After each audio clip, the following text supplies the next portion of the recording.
I'm retired military, and I had this on my mind.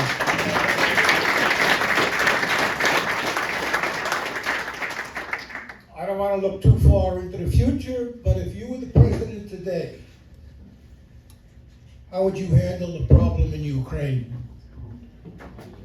Great question. You deserve direct answers. And I think, unlike some of my competitors in this race, what I tell you is what I said yesterday and is what I'm going to say tomorrow. I would not give another dollar to Ukraine. That's the first answer. Second answer. There's three parts to the answer. That's the first part, shortest.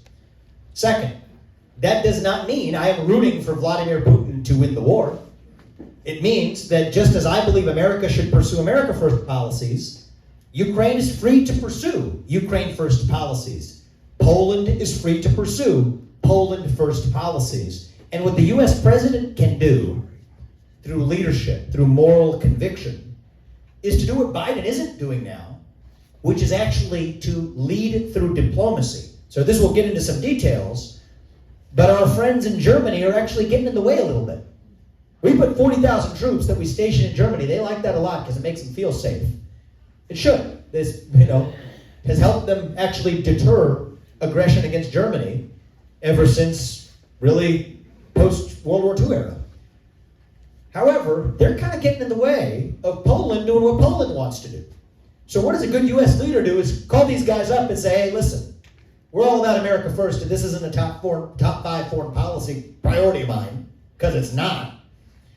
But you guys need to step up and start taking care of your problems in a way that does not require U.S. military intervention. And Germany, I think if you're going to get in Poland's way, we might have to rethink the 40,000 troops that we're putting on your base in Germany. And I think that's how you lead as a diplomat, right? That's a big part of the president's role as commander-in-chief, isn't to actually just handing out military weapons and aid willy-nilly like it's candy, but instead to actually use moral authority and leadership that, in absence of Biden doing that, now Xi Jinping and MBS in Saudi Arabia and even Vladimir Putin himself are stepping up and filling that void in other parts of the world. So that's number two. And then the third thing is probably the most important. Actually relates to that earlier question, which is an obvious fact. I'm just going to state it is a fact. If we had the ability to supply our own needs and Europe's needs when it comes to fossil fuels, specifically oil and natural gas, Vladimir Putin would not have invaded Ukraine. That is the lesson at the heart of this.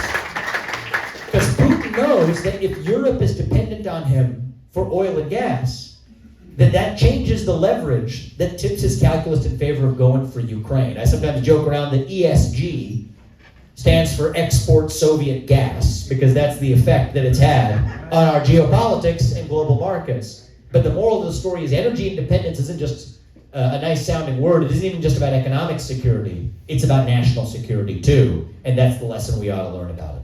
So whether or not you agree with me, I think there's room for legitimate debate. I am clear on my Ukraine stance, but I do think that you deserve a candidate who is crystal clear about where they actually stand, because the last thing you want in a U.S. president is somebody who looks as nice as a flag does but waves in whatever direction the wind blows on a given day.